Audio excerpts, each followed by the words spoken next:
Hello and welcome to the Pedders Suspension and Breaks Outer East Football Netball Show, brought to you by Gameface. I'm Adam Miller, and joining me in the studio is Steph Barkis and Trent the Alton. Good afternoon, Trent and Steph. Good afternoon, Trent. I'm very excited to have you in. We waited all year and we've got you for the last episode. Yes, and we're going to reveal something really First time on the OEFN show in 2 years for Trent, but looking forward to episode 27, Steph. Yeah, absolutely. I can't believe that this is the final episode of the year. It's crazy, but yeah, I'm really excited about this one. There's some good things coming. Plenty of interesting stuff coming up in this show, and coming up in this episode, we'll bring you all the latest news from across our competition. We'll also review our best and fairest predictions and how did we go with our picks. 2026 predictions. We're going to take a stab at guessing 2026 premiers a year out, and we're going to guess some teams who we think might make a big jump on the ladders and more. One of our special guests will be Ben Wratten. He joins us in the studio fresh off the back of winning his 6th Jim Wandin medal. What a way to retire. Outer East Football Netball Chair of the Board, Mark Sargent, joins us to discuss all things season 2026. And of course, a huge thank you to Pedders Suspension and Breaks, partner of the Outer East Football Netball Show. First up in our Better News segment, with the transfer process complete and all clubs staying with the Outer East into season 2026, here's a look at what the divisions for men's football and netball will look like next season. Warburton and Millgrove will be promoted into Premier Division. Emerald relegated down to Division 1. Women's is yet to be confirmed. Expressions of interest are now open for 2026 commentators. We are looking to expand the team, and there are opportunities across football and netball. The role may also include content creation and player interviews if you want to be involved in that. So for more information or to express your interest, please reach out to me. My email is mediacoms@outereastfn.com.au. All right. Boys, we're going to review the awards night predictions. So I think it was 2 weeks ago when we did our last episode before awards night. We made some predictions. Trent, you're going to take us through Adam's because Adam isn't here. But don't let him down, Adam. Don't let him down, Adam. Let's start with Division 1 A grade. So the winner in the end was Caitlin Cook from Pakenham. She went back to back with best and fairest medals. Aiden, how'd your pick go? I did go with Alana McGurgan. She ultimately came 5th. So top 5, not bad. But yeah, no few spots off the top this time for Alana. Couldn't quite get the 3-peat. Still had an amazing year. Definitely. I went with Ali Langdon from Warburton Millgrove, who ended up coming equal 3rd. So I'm pretty happy with that one. Top 3 finish. I'm not. It's okay. And Adam went with, please tell me if I say this wrong, Cleo Mini from Seville, and she finished 2nd. So close, but we all got the top 5. Well. Yeah, no, we did. Yep. So I feel like that's pretty good. And congratulations to Katie. She had an amazing season. And as you said in the interview, Aiden, 2 years ago, she did an ACL, and then straight after that, she's won back-to-back best and fairest. That's insane. And a pretty stacked team as well. She even said in the interview she thought, there'd be a bit of vote stealing, but no, she was able to outdo players like Eliza Molino, Amber Holt, Emma Jones. So, no, it was quite impressive. Charlotte Hoodlin as well. So, no, it was a very good season considering she had a lot of good players to compete with for votes. Absolutely. All right, we'll jump over to Div 1 Men's Seniors. And ultimately, as we know, the winner was Ben Wratten from Powelltown. He gets his technically 6th in a row. He missed out in 2020, but so did everyone because of COVID. Aiden? I did tip Ben Wratten, so I got one correct. Happy with that. That's good. And what did Adam go with, Trent? He also went with Ben Wratten. Good choice. Now, I'm still pretty happy with mine because while I didn't tip Ben, I did tip Aussie Smith from Yarra Glen, and he came 2nd and only 2nd by 2 votes. So I feel like that was a really strong predictions from us there. Yep. Let's go to Div 2 Women's. The winner ultimately was Emerson Woods, who also went back-to-back from Warby Westburn. Now, the reason that I didn't pick Emerson is because same thing, Warby was so strong this year, Warby and Westburn, that I thought they probably would pull votes off each other. Yep. But, who'd you go with then? Did go with Emerson Woods, so there we go, got a 2nd one correct. Yeah, pretty happy with that, yep. Sounds like you got the cheat sheet. I'm not going to lie. You picked too many, or is it your knowledge? No, I know our competition very well, Trent. I'm just that good. I did still do pretty well here. I went with Jess Kennedy from Yay, so she came 2nd, and Trent. Adam went with Scarlett Henderson, so we all got the top 3. 1, 2, 3. That's awesome. All right, Premier Division A grade. Ultimately, the winner was Steph Ferguson from Monbulk. She's had an incredible season. Monbulk couldn't quite get the job done in finals, but individually, amazing year for her. So very well deserved. Aiden? I went with Ella Bayliss from Mandev. She was equal 3rd, had a really, really good season. So, pretty happy with that selection. I went with Caitlin Black from Mount Evelyn. So she came 2nd. So almost, but not quite. And Adam went with Chelsea Smith. So a little bit off the mark there, but equal 8th. So still top 10 finish there. Still top 10. And he did say, actually, in the episode, it was a bit of a smoky. He thought she might be a sneaky chance, but wasn't quite sure. So I think 8th is still a pretty good result there. Premier Division men's seniors. Our winner was Matt Scharenberg from Alinda Creek. Yep. And you went with? Geordie Williams, who was equal 5th from Wurialek, was my selection. Mm-hmm. I did go Matt Scharenberg, so I think that's my first one. But Yep. I'll take it. And Adam went with Josh Chili from Jimbrel Cockatoo, who finished 7th in the end. So still the top 10. I don't think we've actually picked anyone outside the top 10 so far. No, we haven't. We've done pretty well so far. Go Yep. us. All right, last one that we did predictions on was Division 1 Women's. Of course, our winner was Lily Carlin from Melinda Ferny Creek. Yep. She couldn't be there on the night because she was off in Canada. I'm very jealous. Canada is my favourite place. But yeah, she was, I called her during the week to let her know because I wanted her to do a video acceptance speech because she couldn't be there. And there was dead silence for about 10 seconds on the phone because she was just so shocked that she had won when I first told her. So don't think she was quite expecting that one. But Aiden, who did you go with? Went with Jess Hoskin. It was a bit risky in my mind because, again, as you said, why you avoided Emerson Woods for Warby, Wesburn. Man, they've had so many good players, but I did go with Jess and she did pretty well. So 4th is, pretty good, just short of the podium, but yeah, pretty good overall. Yep, I went with Amber Drummond from Belgrade, who ended up 7th. So still pretty happy with that. I personally think that Amber could have finished a bit higher. I think she's a bit underrated, but still a good finish there. Questioning the umpires, are you, Steph? Oh, maybe a little bit. I just think Amber's really great. I think she is a little bit underrated, yeah. And Adam went with Jess Okapinti, who from Athletic Coma finished equal 6. Equal 6, yep, perfect. Well, I think that's pretty successful. We didn't have one player outside the top 10 across all of those predictions. So pretty solid. Yeah, for everyone who's saying that we didn't know what we were talking about, we do. There we go. She keeps receipts. Don't you worry about that. Although I'm reading Adam down, that can be questionable. Adam can be questionable. Hey, no, he's all right. All right, we're going to move on to our next segment, and this one, I feel like people might have been waiting on this one all year. We're calling it Trent's Truth. Because as we know, all season, Trent has been going to the canteen at every single venue.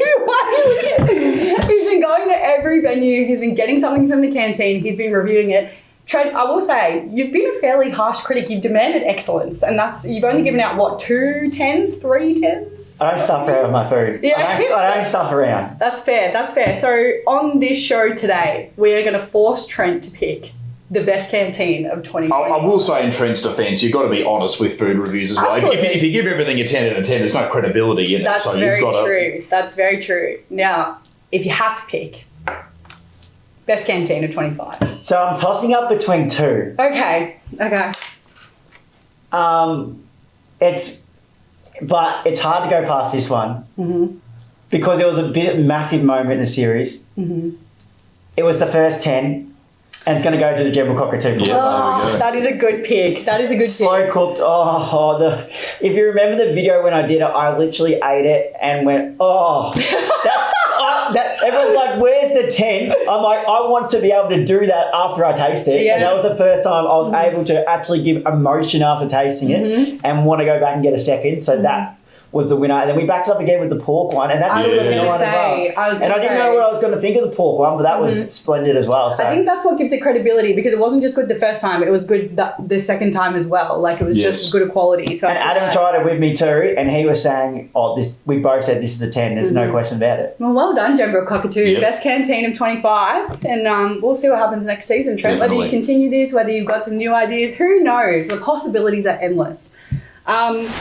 All right, let's go now to season highlights. I wanted to just chat around some of the top moments from this season because if we look at the season as a whole, there were so many incredible moments that we got to be a part of this year, whether it was milestones where, people were kicking 100 goals or breaking records or just big games, close grand finals. So I wanted to get some thoughts from you boys on some of your highlights from this season.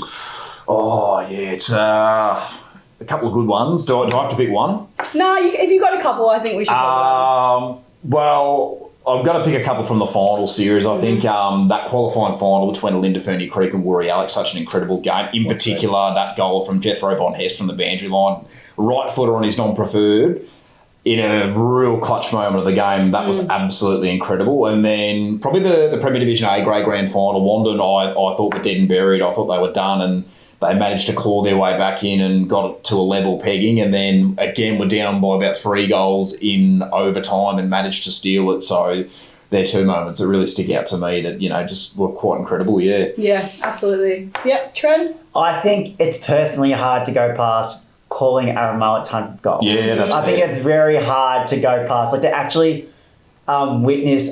We didn't only witness it once, but to witness 100-goal season, you don't really see that anymore, really, at all. And to be able to call that in short amount of time, what was he averaging, 7.5, 8 a game at one point during then? Yeah, I think it was 9 a game at one point, real early days, yeah. It was... And he didn't slow down there. He backed it up with 10 goals in the grand final just to cap it all off. I don't know if you guys saw the Wandin video that they did on him afterward when they said, pressure, what's pressure? And it was just the highlights of all his 10 goals. And then just him smiling, his little smile and laughing at the end. Mm-hmm. No, that's awesome. I agree.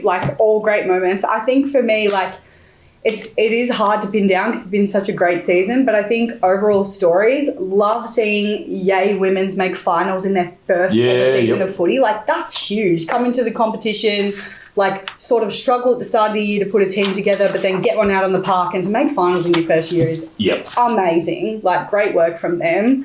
I think Scarlett Henderson as well, breaking the record for the most amount of goals kicked in a single season. For the women's, we had probably 2 or 3 chats with her throughout the year. Definitely, And that's really exciting. But honestly, I think it's just being out there every Saturday. And the relationships 100%. We've formed with people, getting to chat to people. They're so open with us now. They know that we're just sort of there to support them and promote the competition. And I think just the media as a whole this year has just been really fun. It has been for sure, I'm super appreciative of everybody just getting behind it. And then I have to say as well, the red carpet at the awards, I was not sure that people were going to get around that. It's obviously something new that we tried. I think people really lent into it though. Yeah, all the photos on the socials and stuff. Strutting down, and then the photos have done really well on socials. So yeah, it was really nice to see everybody sort of get around something when it was such a big change. And actually, one more highlight: Ben Wratten going out in style with one more league BNF. That was something I really did want to see. Once he announced his retirement, I thought, gee, wouldn't it be great if he could just finish it off, and he did. Bit of a fairy tale, that one, isn't it? Yeah. Well, yeah. I mean, we could go on probably for hours about top moments because it was an incredible year across the board. Honestly, it was really good. But I think those are some pretty good moments. So, let's go now to 2026 predictions. I know it feels like a long way off. It'll come around faster than we think because it always does. Oh, yeah, it always does. Yep. But we've got some interesting ones here. So a whole year out, practically, I want us to pick premiers for season 2026. And then we always do, probably sort of end of next year, we'll come back and look at these and see if we were around about the mark or if we were completely wrong. But let's start with Premier Division seniors. Who do you reckon is a chance to take it out next year? I'm going to go Wandin back to back. Wandin back to back. Oh, okay. 3 and 4. All right. 3 and 4. Okay. Yep. Trent, who'd you pick? It's hard to go past Wandin. Really? It really is. They just showed how dominant they were when they're at full speed too. Exactly right, That's true. I think Olinda are going to do it. Yeah, and I know I said that this year too, but I just feel like how far they've come in the past couple of seasons. I feel like you get that bad loss in a grand final as well. It just makes you all the more hungry for the following season. And I feel like they could do it. I feel like they're just about there. A grade. Oh, yeah, I think it's going to be one of Wandin or Mount Ev again. I tipped against Wandin this year and they proved me wrong. See, I'm torn because Mount Ev are automatically going to be hungrier now, but what Wandin, if they play in the grand final again, Wandin are going to be a bit more comfortable having that win under their belt. It's true. But I might just side with Mount Ev. I'm going to go with Mount Ev again, I think, Trent? Yeah, I think I'm with Mount Ev too. They've always been a strong side. I am exactly the same. I think they're due. They've been there they've been thereabouts for a couple of seasons now. They've had those two really sort of like a hurtful, really very heartbreaking grand final losses. Let's not sugarcoat it. Yeah, and I think it's been one goal last year, and then it was 2 or 3 goals this year with the overtime and everything as well. And a pretty decent lead that they had in that last quarter too. Yeah. So I think I'm with you, Aiden and Trent. I think that they'll just want it more than anybody, and I think they'll get it done. So. Div 1 seniors. Oh, yeah. Now, remember, Warby's going up, so we talked a lot about Seville and Pakenham this year, so are they going to sort of remain up there and be the top 2? Going to go Seville. But it's tough. It's tough. Because we don't know what kind of recruiting Emerald might do. And, That's true. Pakenham were very good too, but I might just side with Seville. I might side with Pakenham responding after their final series. Yep. Yep, I think that's They'll be disappointed with their final series. Yeah. Well, I don't know. I actually really don't know.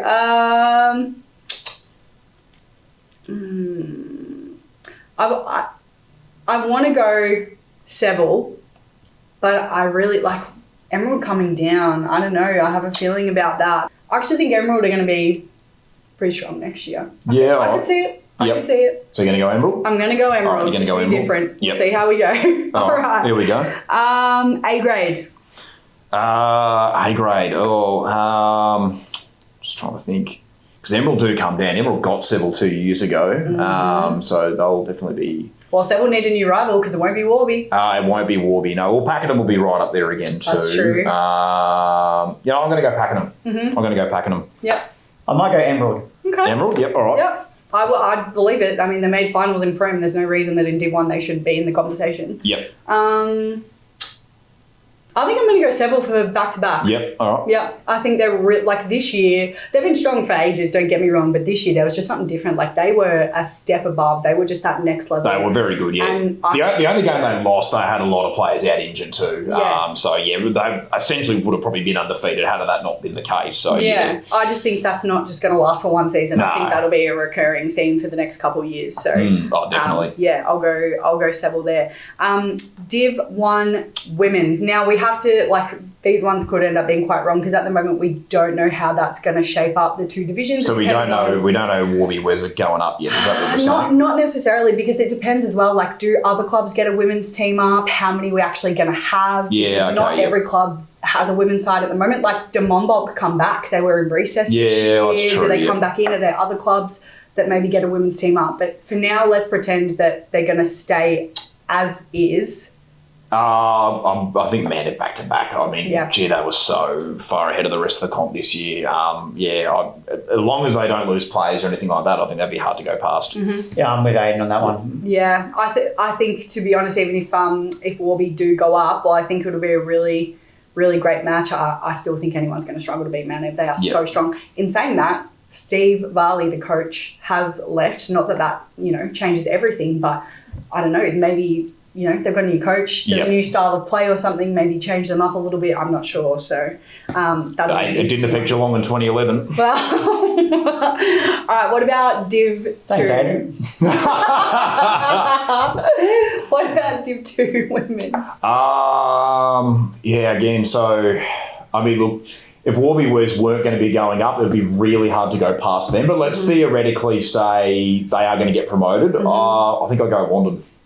Yep. I feel like it's a strong choice. Yeah, Wandin were pretty good this season too, so I'm going to stick with that one as well. Yeah, they definitely, again, I feel like they had that step up this year where they sort of had it last season, and then this year it seemed like it just really clicked for them. Yeah. They were really strong. However, I'm going to go Yay. Okay, yep, fair enough. I just think, I mean, be pretty remarkable if second season in they won a premiership. Oh, definitely, for sure. But I reckon they could do it. Yep. Cool. All right. Now, our other one as part of 2026 predictions, we're doing one called Buying Stock. So this is about picking a side that you think was was lower down on the ladders this year and that you think has a chance of making a good jump, a good improvement between this year and next year.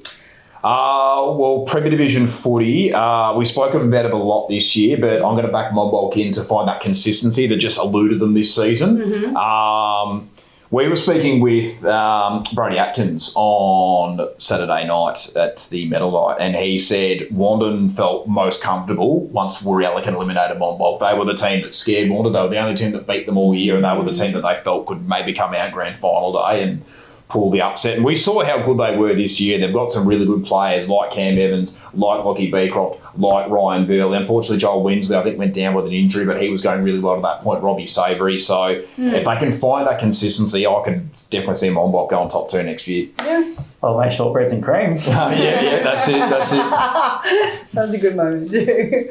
What about you, Trent? What do you think?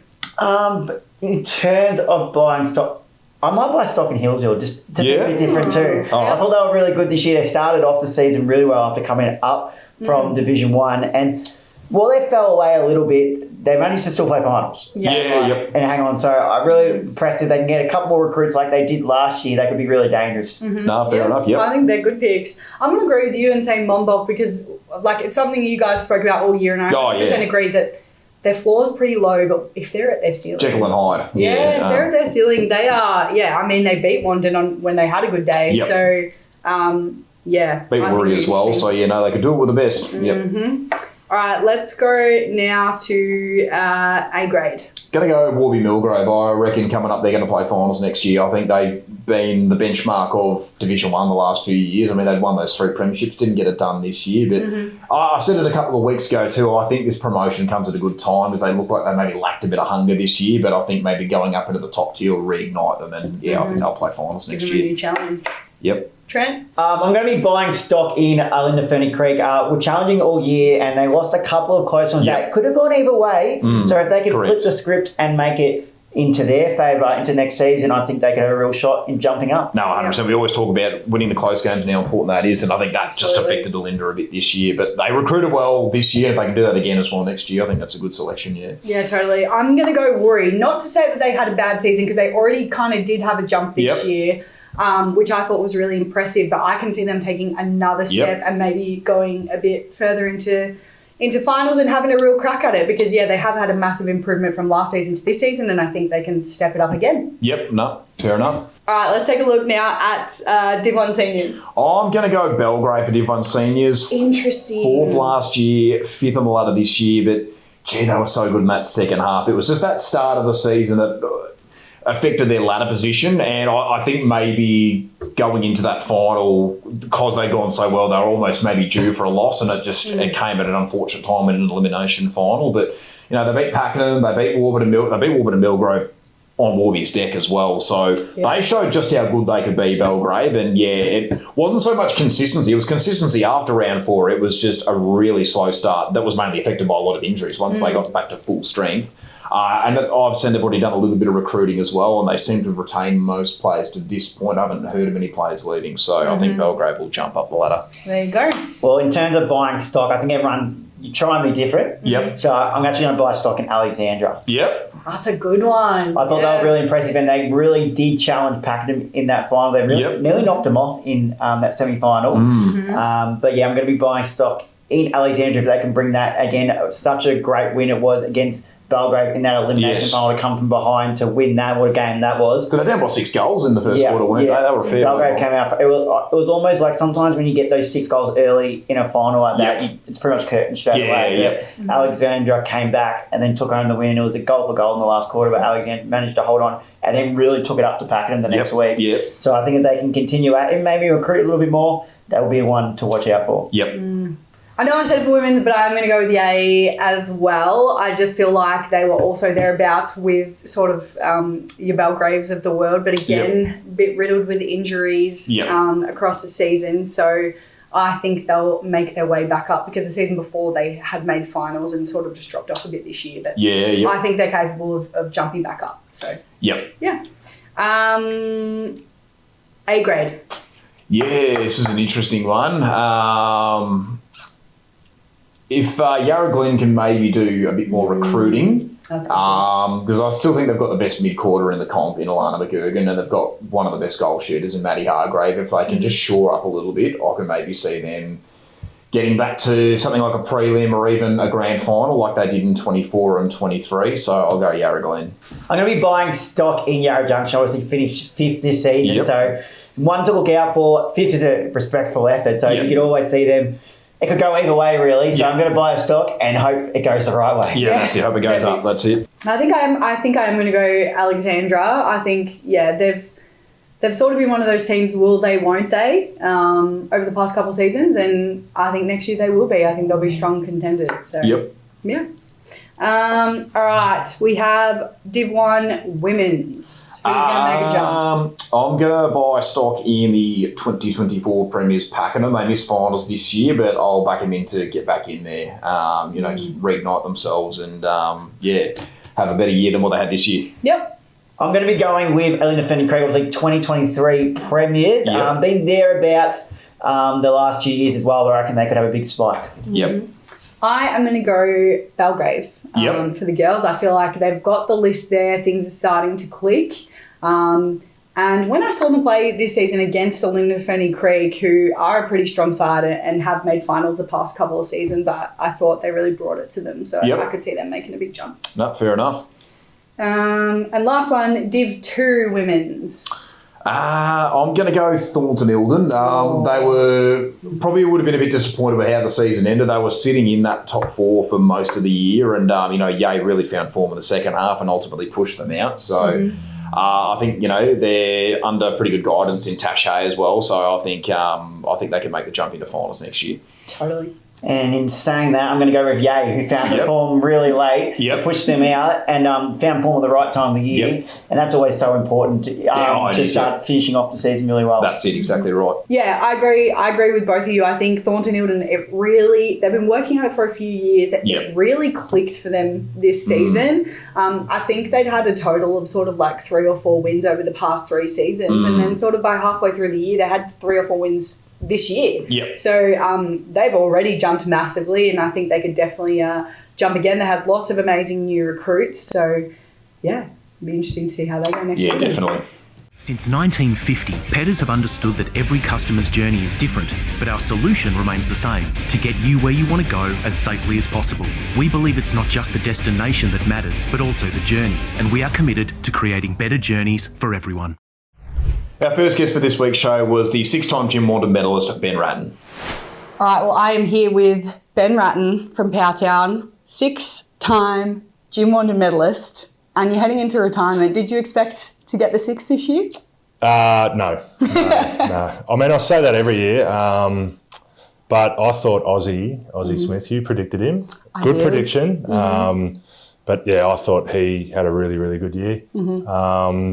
You always think that you're up there, you've had a good year and you're a chance, but obviously Yarra Glen, winning a fair few more games than what we did. I thought he would have been up there. I mean, it was close, but he had a really good year. So shout out to Oz. It was a very exciting count. Like, it was super close at the end there. So you sort of heard in the room people, what's going to happen. So I really enjoyed it. Bit of a hard-hitting one, not afraid to ask. How many offers have you had from other clubs since you were going through retirement? Have there been people beating down the door being like, come on. Yeah. There's always a few. But, I just... I always try to reply. Never burn a bridge. But this year's definitely just been a flat, I'm happy. Happy with my decision. And the way that, everything finished the last game... and obviously telling everyone that I'm retiring, I can't turn my back on that. That's fair. I want to raise something that you spoke about on the awards night. So you said even though the last few years at Powley have been kind of challenging in terms of getting people on the park and things like that, that you still have found those some of the most enjoyable years of your career. So can you tell me a little bit about why that is? Is it just like the people and the culture? Yeah, definitely. Everyone from the footballers to the netballers to the committee to, just the supporters. Everyone's just really, really nice. Really nice. I've said it a few times, but I've never felt like home until I got there. I've always loved country footy. Like I class Outer East as country footy still. And they're just a lot of people, once they go up there, I mean, I know we've had a lot of turnaround, but no one has really a bad thing to say about the club. Yeah. We're little time. There's only 200 people in the town, officially not a town. But, it's just the feeling, the atmosphere, all the legends up there, Brett Robbo, Stevie Darwell, Johnny Hayter, everyone's just magnificent. And Moons, the president, and Beck, they're like my mum and dad, my second mum and dad. So, it's just been really, really good. The young kids that are coming through, Maxi Rees and Kegovich and Jakey Neal, I know he's not a young bloke anymore, but they're going to be the next faces of Powelltown, and they're just good kids, fun. They keep me young. I don't think everyone realises how old I actually am. But they're just good people. Really, really humbling, nice people. And can I say, because we went to a couple games there this season, and I didn't get to go last year, but even just the drive up there, the ground, the facilities, it's beautiful. Yeah. More people need to get up there. In my opinion. Definitely. If you haven't, Powelltown, get up there. It's beautiful. Yeah, it's surreal with the forest and the sawmill, and the new club rooms are wicked too. So. Yeah. Despite retiring this year, will we see you up around Powelltown every now and then next year, just watching? And I'll pop up. Like I've said, my little fella, he loves it. That was the reason why I wanted to retire, was spend more time with him. Not that Divi 1 footy takes a lot of your time. It's just the pretty much the weekend, and I'm old. So I'm just really, really sore on Sundays and all the way till Thursday, It's a long time. So I'll definitely take him up there. I'll take him up there. He loves it. Like my missus says, watching, being there watching, and for me to watch him watch the footy, she's like, that's just the best thing in the world. So I'm looking forward to that. That's so good. So speaking of your kids, if they get into footy, do you reckon you might be a junior coach in the future, possibly? If they get into it? Yeah, I'd love to do that. I think everyone wants to coach their son or daughter. That's the dream. But I'll definitely put my hand up if they need volunteers. Or he's out at Croydon Auskick at the moment, so nice. I'll definitely put my hand up in future years for sure. Yeah, that's awesome. And what about I know you want to have the year off next year. You've obviously got a baby on the way as well, plus your 2 kids. But down the line, do you think you could see yourself even coaching another senior side, like you had the playing coach here at Powelltown? Yep. Is that something you might be interested in the future potentially?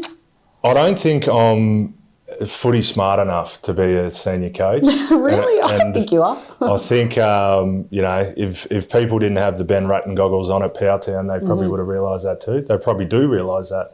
I wouldn't be the greatest coach. Tactically and all that, I don't have it in me. I love the game, but I'm sort of more just a see ball, get ball sort of coach. So structures and all that, I wouldn't be that good with. That's fair.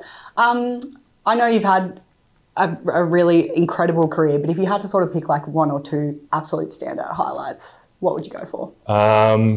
The 2022 grand final, absolutely. That was top of the list for sure. And then probably going back to last year, the 2024 season, where the whole club just pretty much put their arms around each other, and me and Jeff, just continued on and didn't go into recession, and managed to play a whole year bar 1 game and win a couple of games on the way. So that's definitely, the premiership number 1, and that is a very, very close second, keeping the club alive. Yep. Talk to me about that last game. It must have been a pretty good feeling to sort of end the way that it did. Yeah, definitely. I had a lot of people come up there, actually, a lot of my close mates that my brother too, my oldest brother, that I think he's only ever come to the grand finals. So he was up there with one of his mates and my partner's family, and just had a lot of people there. And we were down by, I think it was 3 goals, maybe a little bit over 3 goals with 5 minutes left, and we just found a way. It was pretty cool. And then obviously got gifted that free kick and a 50-metre penalty that took me right to the top of the goal square, and I didn't even watch it come off the boot because the siren had obviously gone. I knew we won. I didn't even know it was a goal till after. I was just Too busy celebrating. Had my arms up in the air, and that was outside on field, the grand finals. That was just the best experience, and the best way for me personally to finish my time up there. And then last one, obviously on awards night, Jess was there, but outside of Jess, who are kind of the key people who you sort of credit, whether it is like Jeff Mooney, the president, that have sort of helped you across your career and made you feel really at home at Powelltown? Yep, yeah, Jeff, number one. James Ashby, my best mate. So we have travelled everywhere together. Wandin, Thornton for a year, and then Powelltown. He is my best mate, and we just bond over footy. And he lives sort of in Morrialloc, so I always pick him up sort of halfway. Who else? Jared Bayless, our old coach. He's been an awesome mentor, still loved by a lot of people up at Powelltown. Who else? Mum and Dad, really good supporters. They come up and Dad always gets them the cans, and Mum always has to drive home. He always brings a few of his mates up too. But just family, friends, everyone. Judy and Pods, the old president, and they just do a mountain of work up there. And they're just so lovely. But everyone at Powley, everyone's very really close-knit nice group up there, isn't it? They are, yeah. Well, Ben, congratulations on 6 medals, and I really hope you enjoy your retirement. And who knows, maybe we'll see you back one day. You never know. Too easy. Thanks, Steph. Thanks for having me. And our second guest for this episode is the Outer East Football Netball Chair of the Board, Mark Sargent, who will join us to discuss all things season 2026. All right, well, I am here with Mark Sargent, the Chair of the Board. Now, Mark, you've only taken over this season. You've been involved in the board for a long time, but officially as the chair from pretty much the start of this year. But give us your background first and foremost, and how you became a part of our competition. Okay. My history is managing recreation facilities, those sorts of things. I worked for the YMCA for 30 years. 12 of those years were as CEO of YMCA Services, which was a major part of the business. And helped them grow from 4 centres when I started to about 400 when we finished. And during that time, I ran a camp out at Mount Evelyn, and I used to got involved with footy through my son, who played for Mount Evelyn, and then I became coach down there of the juniors and also interleague coaches for about 5 or 6 years. During that time, I ran a development camp for the kids. So we talk about things like drugs in sport, we talk about leadership, we talk about teamwork and what it meant on and off the field. And a lot of those kids still come up to me today and say, "G'day, Sarge," and they're grown men and they've got their own kids. So really nice to reintroduce myself to those people. And then there was a period there where I was setting up commissions for the country leagues, and I was tapped on the shoulder and asked if I'd like to join, and I joined the board some 12 or 13 years ago. I had a brief stint away for 1 year, I think. And last year I was promoted to chair of the great organisation that we run. So, as I said, you've been involved for a number of years, 12 or so. But how have you found being the chair so far? It's been great, don't get me wrong. It was sort of a little bit of a, not a hospital hand pass, but it was sort of came out of the blue a bit that Tony, after 30 years, bless his soul, had wanted to move on. And I think I was deputy chair at the time, and he said, "Look, I think you're ready to go." And I said, "Well, after 12 years, I'd hope I'm ready to go, Tony." I've found it terrific. I spent the first 4 weeks of the season really just listening, getting around and talking to as many presidents and trying to understand the health and the temperature of the organisation. Because I felt that maybe we need to do a lot more listening to what our clubs were saying. And we'd already been through 8 years where there'd been clubs in and out of our league, and it destabilises the league. And there was a bit of fear out there about where's the league going, and, are we going to be a carcass up on the mountain the way things are going? And, I started to really listen and hone in on that and thought, we've got to call this out. And after the first, I think, 6 weeks, I'd had 9 clubs say that they were interested in leaving, and that was quite daunting from my point of view. But I've worked in organisational change after I left the YMCA, and I thought, well, this is a really good time. Something developed 60 years ago needs renovation today.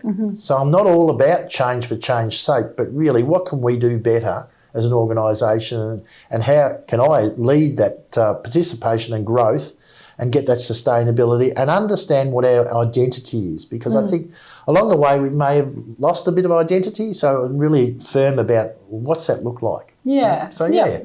Absolutely. Tell me about some highlights from this season, because there have been plenty this year. It's been a super year. Yeah. You know, it has been. I think a couple come to mind straight away, and that's and it was brought to me by Sal out of Pakenham Footy Club, and watching the way he worked on game day really rang home to me that there's a role for every club to play, and that's how they entertain and embrace the opposition off-field. Like on-field, I love the rivalry. I think it's fantastic. Off-field, I don't like it at all. I think we're all in this together, and how can we treat each other better to become a better organisation, become a better club, and to become a better community? And he really highlighted that we can do so much more by getting together on game day, having a drink after the game, getting some food down for the umpires, whatever it is, a number of ways that we can really build the camaraderie in the organisation. And that sense of belonging should start to really, really start to get through to the clubs, that you belong in this league. This is a good league. We've got a great product. And we do have a great product. Where else do you go and you see mum, dad, brother, sister, auntie, uncle all playing at the same ground on the same day in netball and football? It's unheard of. It's a great competition, and we build community through sport. That's what we do. That's the only thing we do. So, I'm really pleased with the year it's been. And did I answer the question? Yeah. Well, I think it is just overall, I'd agree with you. I think this season more than ever, as the media team, we're often on site on game day. And if you ask anyone in my team, we have felt so welcome. We built such great relationships with all the clubs, and we really enjoy being out there with everybody. Yeah. It's fun. Yeah. It's a good day. It is. And culminating in this finals series. What a great final series. So good. I think just about every football game in the finals was decided by under 12 points, except for one with the dominant team all year, Wandin, just blazed away and won. The netball was as close can be throughout the year, and netball is just superb, and it really does inspire. I think that's what netball does. But you go to the ground, and I get a really warm feeling when I see, a normal game day, not even during finals, you've got 1,000 people there, and there's kids playing, there's parents playing, there's, aunties, uncles playing into one venue. Oh, it's super. The atmosphere's amazing. Absolutely. I also love, one of our favourite things is when we go and we see people's signs that they've spent hours on, and everything. Coming into the finals, I think it's at Yarra Junction, and there's I think it was the Wandin signs all along the road on the way in, and then Powelltown, what a day that was. Powelltown and the girls' final, it's just a super game and a super atmosphere. And then we go, move to the veterans. And I thought, veterans, what's this going to be like? There'll be two and a dog there. There was 1,000 people there. They had fires burning all around the ground. It was a night grand final, and it was won by 3 points, I think, and the other team should have won. It was just an amazing night. Then we go to the First Division Grand Final out at Yarra Glen. What a super day that was. 3 games all decided by under 12 points. Then we move on to the main game, the main finals out at Healesville. Super, 4,000, crowd of 4,000 there, crowd of 3,500 at Healesville. Just a great year. Yeah. I really think it's been really enjoyable. I genuinely mean that. Now, I do want to go back. You have mentioned this. There were a few clubs sort of halfway through this year, around about, that did express their interest to leave the competition at the end of this season.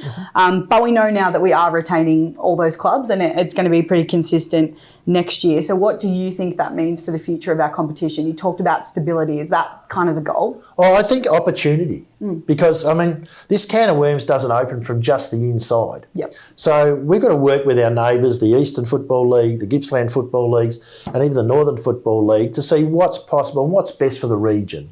If you're building it today, you wouldn't build it with under the geographical boundaries that there are now, you wouldn't build it the way it is now. That's just osmosis over 60 years.